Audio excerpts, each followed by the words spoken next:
Hello, Seiiti Arata. 1 in 3 people is always feeling unhappy, stressed, worried, and even angry. The number of people who report nervousness and anxiety and sadness and concern is increasing. Do you find it difficult to be happy, like some people do? In some cases, there is even a sense of guilt about being happy. We feel that happiness is inappropriate. We do not allow ourselves to be happy, to feel happiness. And then we end up sabotaging ourselves, trying to end that happiness that bothers us. Why does that happen? Why do we so often act against our own happiness? Feeling happiness can give rise to the fear of things getting worse. It may seem strange, but some people are afraid to be happy. The fear of feeling happiness comes from believing that happiness will not last. It is as if the feeling of happiness fires a trigger that reminds us that something unwanted can happen at any time. Think of the following example. Finally, you have something good in your life, a job you love, a beautiful family, or an object that you finally managed to buy. Then you feel happy about this, but you're afraid to say out loud that you're happy. There is a fear that something unwanted will happen soon after you admit your own happiness. You may be fired from your job, there might be a fight within the family, or that item that you bought might break or get stolen. Some people even believe that if they say that they are happy, they will kind of attract bad vibes from other people who want to end this happiness. We do not authorize our own happiness when we suffer from this fear of things getting worse. And this fear undermines your ability to take full advantage of the good things that are happening in your life right now. But there is nothing wrong with you. This feeling is common. There is even a name for it. Regression fallacy, which is the tendency to not realize that some events are random and they follow statistical probabilities. In the fallacy of regression, we believe that compliments and celebrations worsen the future.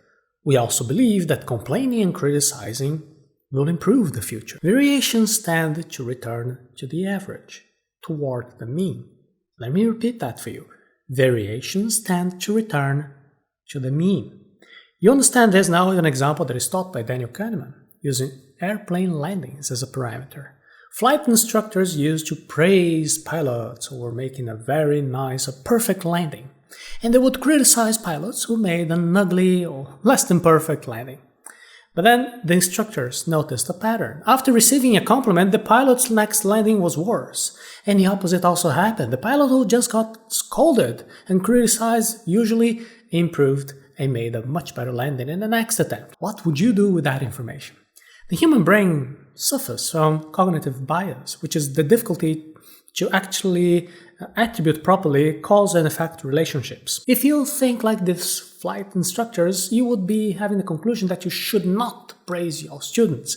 The praise seems to make these pilots sloppy, overconfident, distracted, and with a worse performance. And you also become very strict, because apparently the pilots only get good if they get enough scolding. But this is a wrong way of thinking, which does not take into account the probability statistics and the fallacy of regression. Since you're dealing with equally qualified pilots, statistically, sometimes they'll make a better landing than others, they'll make a worse landing, regardless of your criticism or your praise. This is the regression to the mean. If the pilot has just made a perfect landing, the next landing is likely to have some imperfections. And if the pilot made an ugly landing now, it's very likely that the next one will be better, probably. An exceptional event is usually followed by a normal event. The variation tends to return to the average. To be clear enough to understand, let me give you another example. Imagine that I take you to an ice cream shop that has hundreds of different flavors. So I ask you to close your eyes and try any flavor that will be chosen at random. If you say that this is the best flavor of ice cream you've ever tasted in your life, then the statistical probability is that the next flavor will not be so great. And this is statistically normal. These examples of the pilot's performance and also of the flavor of the ice cream help us to understand that the variation tends to go back to the average. Now, if you're extremely happy, it is normal the next change in your life will make you probably less happy. If you were living in the extreme of happiness, something changes, it's going to be difficult for you to change to become even more extreme, right? The misinterpretation, the fallacy is that you start to believe that your life has gotten worse because you have felt happiness. This is why some people think it's unlucky to celebrate happy situations. This fallacy might also be preventing you from fully enjoying those moments of great happiness. Impostor syndrome does not authorize us to be happy. Another reason that explains that we don't allow ourselves to be happy is when we feel that we are a fraud. Impostor syndrome is the psychological phenomenon that strikes some people who believe they are not good enough to exploit a particular skill or knowledge. The more you advance in your knowledge in a given area, the more you become aware that there are so many different aspects that you have not yet mastered in that area. And when you become interested in a subject, you start to follow also the work of other people who you admire. And these people are more proficient than you, they have mastery. And this can bring a feeling of incompetence that reduces your happiness in that particular area of expertise. To be happy and overcome imposter syndrome, it is necessary to have the humility to remember that there will always be a lot to learn and improve. And we will also avoid excessive comparison with those other people. We look for happiness in the wrong place. Now I'm gonna ask you a question. What do you want from life? You might tell me that you want a job with a better salary, you want a loving relationship, you want to buy a house, a car, a new phone, or another object, or maybe you want an experience, you want to travel.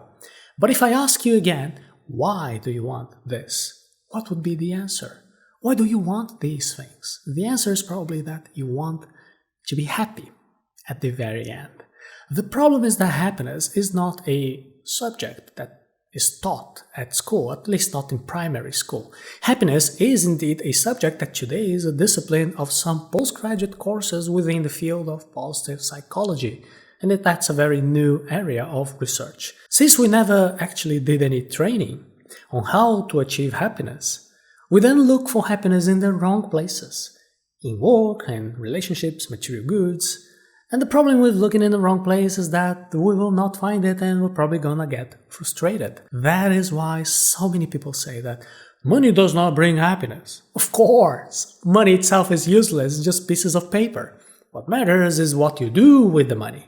Therefore, money is only a means. It is not the end. The token, the means, has no intrinsic value. The value is what you get from using that token, that money. If you participate in any loyalty program, token, you know that those points, those miles that you're collecting, they are useless until you exchange your points for some type of reward. So, if you're trying hard to collect points, but you're not actually exchanging those points for something concrete, your level of satisfaction will probably be low. In fact, this is actually what happens in most loyalty programs. I'm sure you have several points and several programs, but they're useless. It's something that even causes unhappiness when those points expire. Or when you need to remember, what is your member number or your login details to check your points balance. It's an annoyance for so many people. This is similar to making a lot of effort, to be accumulating a lot of money and not knowing how to use that money wisely. Unlike loyalty points, money has the potential for immediate exchange, but if your focus is only on accumulating that token, the money, you may end up ignoring what is the purpose that you're really looking for. And as we cannot see or touch happiness, we tend to focus on the token. That is why we look for happiness in money, in a car, in objects. Happiness is an abstract feeling. The new car is a concrete object. This way, we look for happiness in the wrong place. We value the environment, money, the object of consumption. We believe that this environment will be a source of value, a source of happiness. However, this is not really how the brain works. The brain quickly gets used to it, and soon we want more and more. Just think about this. How long were you happy when you bought something new? How long did it take you to get used to it and then get back to your previous level of happiness? People who focus on the token run the risk of overworking. Please don't sacrifice important areas of your life that could make you happy right now. It has already been proven that for those who have basic needs met, more money does not mean more happiness. Therefore, the best thing to do is not to be conditioning your happiness, either money, or work, or material goods. Focus on cultivating human relationships, healthy habits, enjoyable hobbies. That is, instead of looking for the means, go straight to the point, remembering the proverb that says, "There is no way to happiness. Happiness is the way." Now, if you're here using the internet and having time to be watching the video on personal development, I assure you probably have your basic health, education, housing, and food needs met. So why don't you allow yourself to be happy? It is because of the fear, perhaps, that things will get worse afterwards? Maybe because of the impostor syndrome, or because you're looking for happiness in the wrong place? Overestimating the means and forgetting the purpose means that sacrificing your own well-being to achieve other goals, other means that you believe that can do you good. Please don't fall into that mistake. There are many more effective other ways for you to increase your happiness levels right now. With positive psychology, you can start right now to allow yourself to be happy. And to do that, I invite you to see the classes of the course Happiness by visiting arata.se/happiness.